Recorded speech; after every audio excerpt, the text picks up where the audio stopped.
Hey guys, and welcome back to another episode of What We Tell the Kids. Now, we particularly like this space. Oh my God! Wow! We love it, so we decided to come back to this relaxing spot. Hi, everybody. Oh, it's me. You must take the lead on this one. All right, so it is coming up to Father's Day soon, and I think for this episode of What We Tell the Kids, I am going to be doing the podcast, speaking to my husband, asking him some questions, putting him on the hot seat and hearing his responses. Let's see what he has to say. Let's hear from the dad / husband / son. We also a little bit matchy-matchy with the Yes, we are matchy-matchy color today. combination. We're deciding to be take this a bit more seriously, show that we're a couple. All right, so I have a few questions, my love, and we're going to start with the dad logic questions, all right? And these are questions that I've asked some kiddos, not our kiddos, but some kiddos, and they've just asked these questions and they want to know a response from a dad. Okay. All right, so first question. False.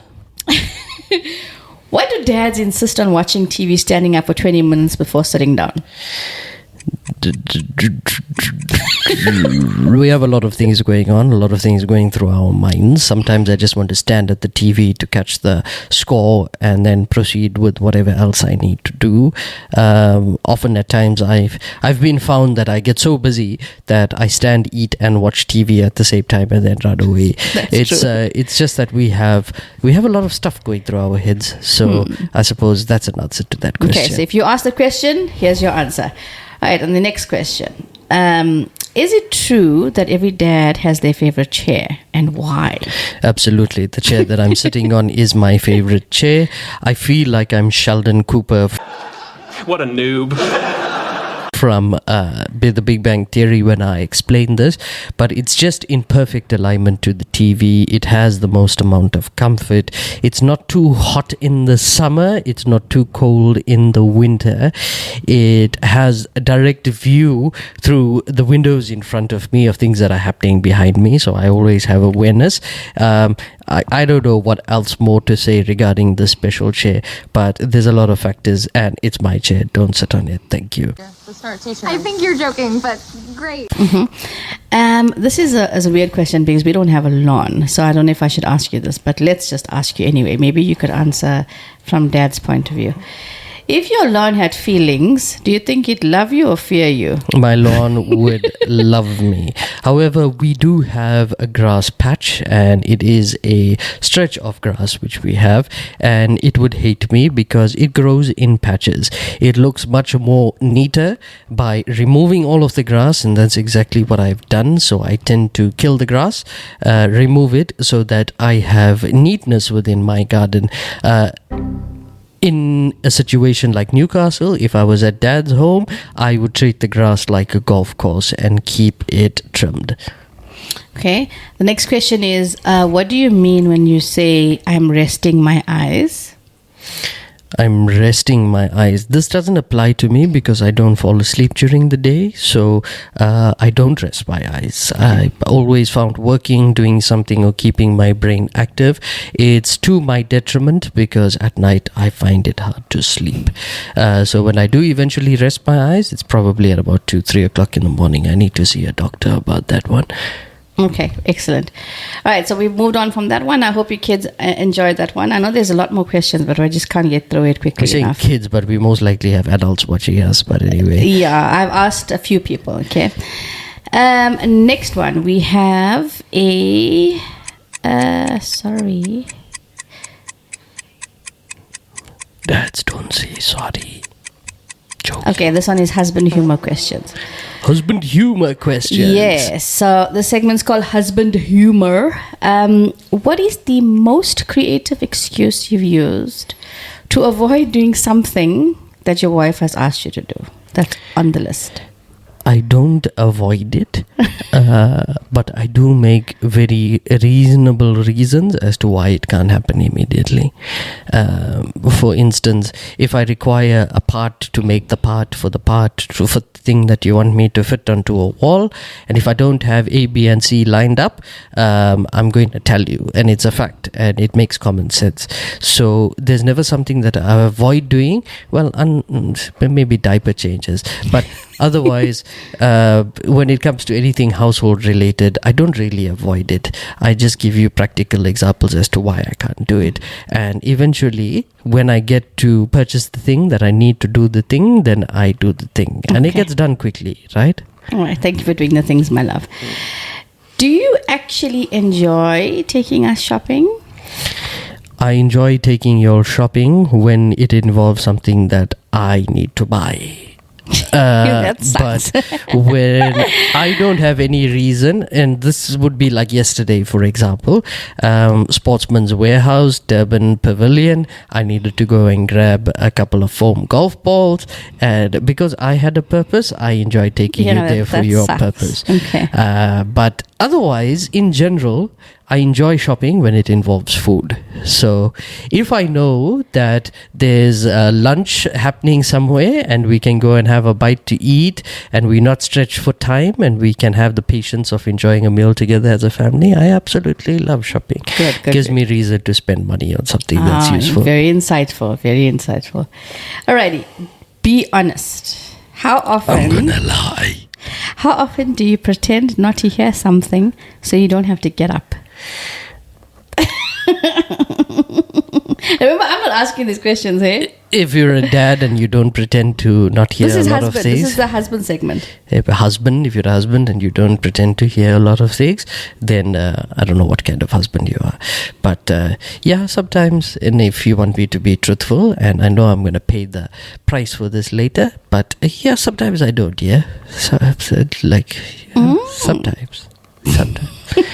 Sometimes, not all the time. All right, and then the last question says, if your wife says, or if I say, do whatever you want, what is the correct response that you would give? Don't do whatever you want. Don't do it. Bhai Sahab, don't do whatever you want. To save the peace in the relationship, you must do the opposite of what the wife says. So always do the opposite of what your wife tells you. If she tells you to do whatever you want, you are doing what she wants, and that's the end of it. Well done. This man is well trained. Well done. All right, so we're going to go to the family life fun. What is the strangest thing that your kid has said to you that has made you question your entire parenting approach? Strangest thing.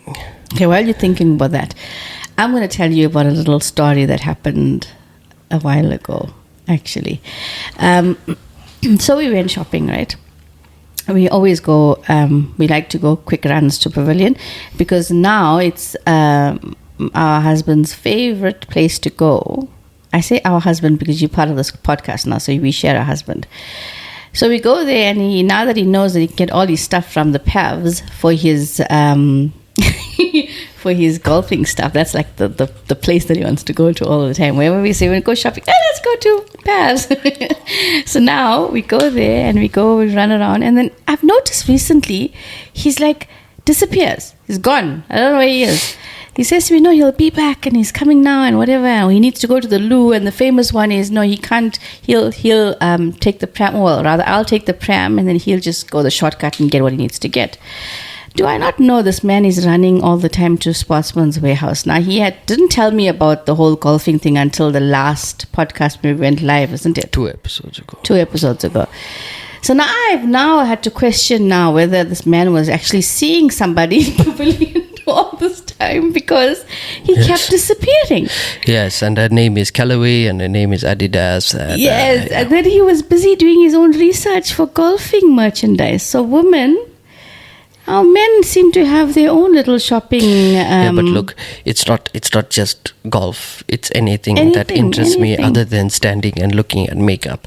Like I can, if we in a mall and I have to choose between watching you all try and pick out clothes and makeup every day that we go to the goddamn mall looking at the same thing all the time, I'd rather go look at the same things in other stores that interest me. And it's, if you're a father, if you're a man, and whatever you are, but if you are on the side of the spectrum, that's our life. We find things that interest us and we spend more time in it. And now to go back to answer your question regarding the strangest thing, whatever questions my parenting is every time my kids come and tell me something that seems logical to them but is absolutely dumb to the universe. That's $74 million.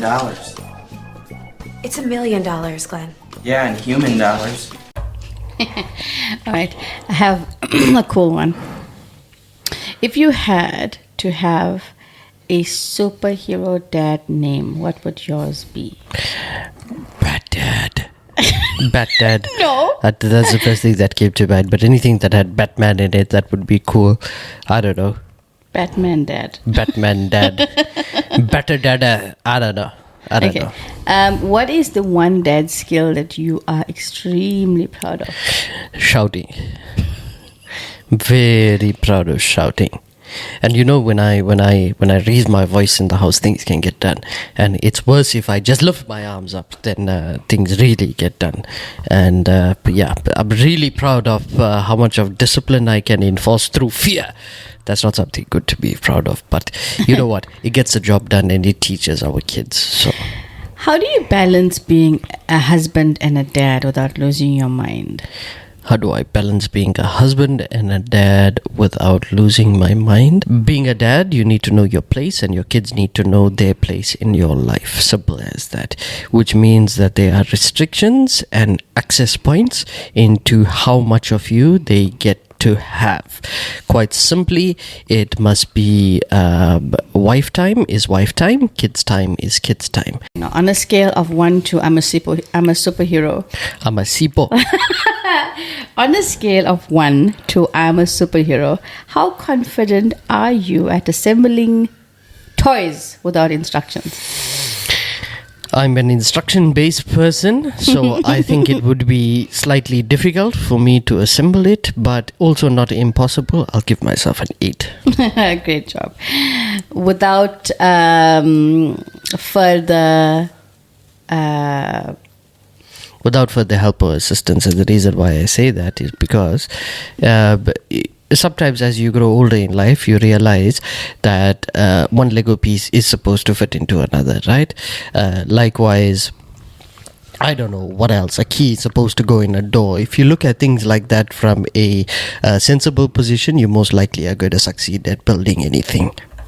Okay, I have a nice one for you. If you could create a dad rule that everyone had to follow, what would it be? If I had to create a dad rule, stay clear of the farting zone. I'm just kidding. If I had to create a dad rule that everyone had to follow, listen to dad because dad is always right. Right, another one. If you could give your dad a superhero name. A Sipo name. Yes, his name would be Sipo. A superhero name, what would it be? If I had to give my dad a superhero name, what would it be? Or which would it be? And from the lot, it's quite easy. I think Superman. Well done. Yeah. What is the one thing about your dad that you have used in your parenting style with your kids that you've now realized is a gem that you'd like to pass on to someone else? One thing that my dad has taught me that I use in my parenting skills, that you'd like to pass on. Don't be wasteful. My dad had always taught me and still teaches me till today how not to be wasteful. By not being wasteful, it means you show appreciation for everything that you own. You do it with grace, you do it with love, and you do it with happiness. By grace and love. My father used to, and he still tells me till today, do things with love. If you love what you do, do things with love. Whether it's washing dishes, whether it's sweeping a floor, whether it's scrubbing your car down because you want to get it clean for a weekend drive, do it with love. So I suppose two go hand in hand. Number one, don't be wasteful, so you appreciate things that you have and do. And secondly, do it with love. Great stuff. And I have another question, which I think is the most pressing question on every mom, wife's mind, that if I don't ask, then I'd be failing. What is with this obsession in the toilet? The toilet is a safe haven, and for any wife that's listening out there, if your husband also tucks himself away into the bathroom for half an hour and you don't see him till 2027, it is what it is. When we go into the bathroom, it's our sacred space, and it's a space not only for us to release our body in terms of do a poop, but it's also a space for us to catch up with daily news, to learn about our whatever we fixating about at that point. But the bathroom is our safe space. It's our safe haven. It's our throne. It's an escape from reality. It's an escape from reality. It's the place where we have our designated toilet with our favorite toilet paper and we get lost. So, my love, if you could give your dadhood a theme song, what would it be? I'm not afraid to take a chance, everybody. Come take my hand. We'll walk this road together through the storm. Yeah, Eminem, Not Afraid. Good stuff, good stuff. So I want you to tell me a story, right? Because since this is a Father's Day segment, I want you to tell me a story about the funniest dad moment you have had recently.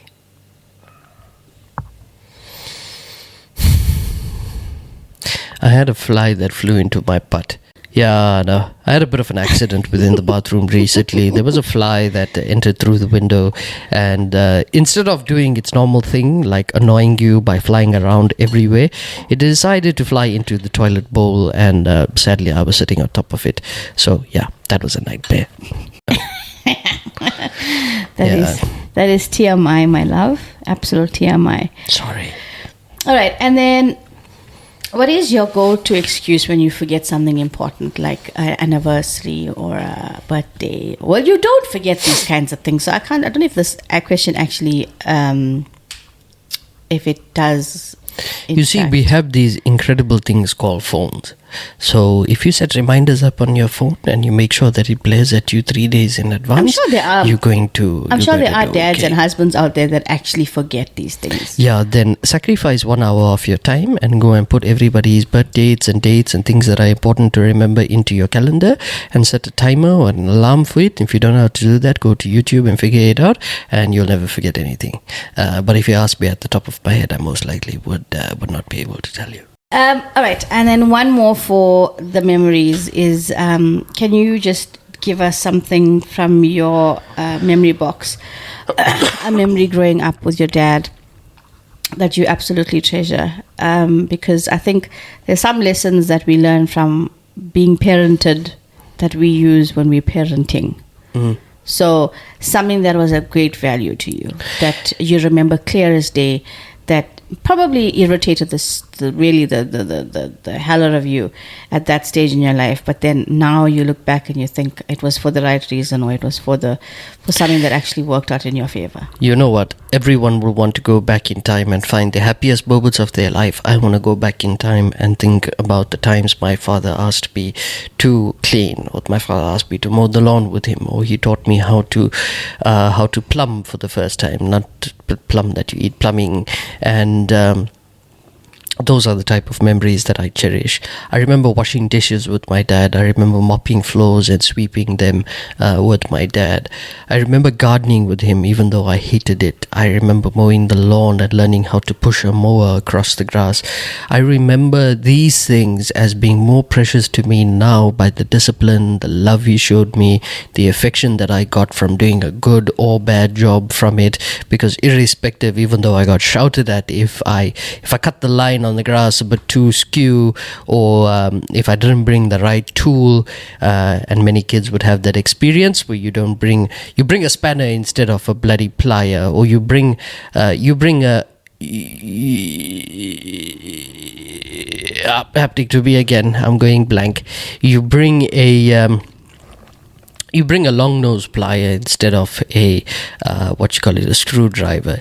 And for those little things that I ever got shouted at and got disciplined for, it was actually the best times of my life. Yeah, I must tell you, while we're on this whole down this memory lane, I remember growing up, my dad. We were actually talking to our 13-year-old earlier today, and we were talking about things that we were trying to get across to her. It was just a lot of lessons that we had to teach, and there's certain things that you do when your kids are growing up where you reference a certain memory that you grew up with. So we were telling her I was telling her about how I was parented by my dad when I was a young woman, a young lady, and how supportive my dad was with my dreams, but how I was also growing up, I didn't just waste opportunities. And when it came to getting me stuff, I remember I had a pair of roller skates, and then I had a pair of roller blades, and then I had a skateboard, right? One after the other. My dad bought it for me for the Christmases that went along. And I think it was 3 Christmases. But the reasons behind that was because firstly, I did well in school, and then I got rewarded for it. But secondly, whatever he bought for me was never wasted. Like you had said earlier, my love, being wasteful. I didn't waste those opportunities. I learned the skill. I did really well at it. And eventually I went on to the next phase of learning that skill, which was from skates to blades to learning how to use a skateboard. And then he also was very importantly involved in a discussion where we had a area in the way I lived where we had this skateboard park thing created, and just mainly because of me, because I used to like skateboarding. So, I was just trying to teach my child the same thing, the same style of things, which is not to be that kind of kid that just gives up. And I think dads, as much as I was a girl and I was a girl, and my dad was involving me in boy things, like I went fishing and I played soccer and I played a little bit of karate, and I did run on the beach with him, and then I also did skateboarding. I used to surf. There's all of these things that I used to do was a lot of boyish things, climbing trees and stuff. My dad was very instrumental in being there for me and encouraging me to be the best that I could be. But he also chopped me on the leg whenever I thought I was getting too big for my boots. And I think that's a lesson that our kids need to learn as well. That it's fine, dads are going to teach you all the boyish things, but you also need to learn to appreciate the fact that you grew up in a home with all of these opportunities, which I think the kids of these days are just missing the whole point. That's what I'm getting to. They're missing the plot. And when she came up to us today and she wasn't very happy with her choice of curricular activity, Dad and I, we tried to chat to her about it. It's just the point of view that comes across to us these days is that our kids are just giving up so easily. And I don't know where they get it from, but it's a tough thing now. It's a tough thing these days to try and navigate through. I think it's a tough thing to navigate through this life, being a parent with kids that are not enthusiastic about extracurricular activities, about sport, about playing outside. She's so stuck into this whole social media thing, and I don't know it never used to be that. Maybe it's because she turned 13, I don't know. But we're just having a hassle with her. And I think it's just a phase in her life. But we're trying to be really encouraging, and we're trying to push her to be the best that she can be. But yeah, I completely think that the dads these days play that important role in helping with that kind of developments. It's extremely helpful as a parent to encourage your children that failure is not an option, and that will inspire them, hopefully, or also make them more mad. But yes, hopefully inspire them to understand that you need to see things through to a certain degree before you give up.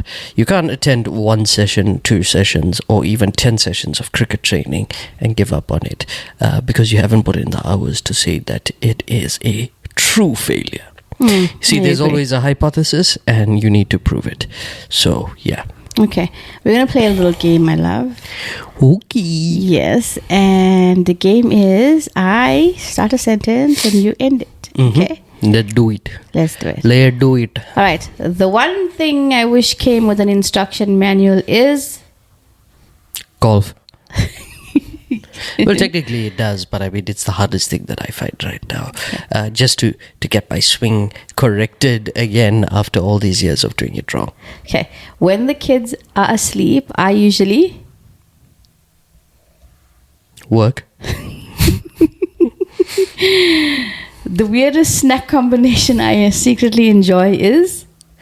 I don't know, samosas and Coke. I'm no, not you sure. lie. What about the noodles and the samyang sauce? Ah, yes. So you don't buy the samyang noodles because they're expensive and they're also a bit too heavy on the stomach, I feel. So what I do is I take normal 2-minute noodles, Maggi or whatever brand you prefer, and I buy the bottle. And my wife buys the bottle of samyang sauce, and I just add the seasoning. So if it's peri chicken, I do that, and then I pour the sauce all over it, and now it tastes like bull dunk, but it's not, and it's less heavy on the stomach. Yes, it is. He loves it. I've had normal noodles, and then it used to just lie in the cupboard, and after we bought sauce, it's all gone. All right. The thing I say yes to, but secretly regret is... Almost everything. Almost everything. And I can say that wholeheartedly for things such as like sport and stuff like that. You said yes for me to go back out to the course, and now you're sort of regretting it because the only thing I do is play. So Sure. The longest I've hidden in the bathroom to get a break is... I'd say about an hour, more than an hour. I caught you out. So you actually go to the bathroom to take a break, not to do anything else. Absolutely. My favorite dad dance move is called the... Get jiggy with it. We need a demonstration after we're done. you Yes. don't. No, Yes. After we say cut, you're going to do a demonstration, okay? But I'm wearing pajama pants. That's fine. All right.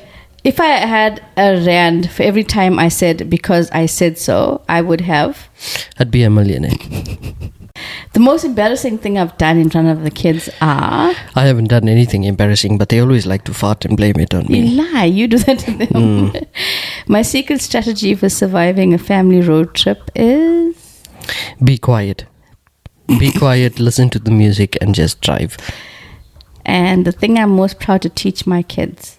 Everything that my parents taught me and everything that I've experienced through life.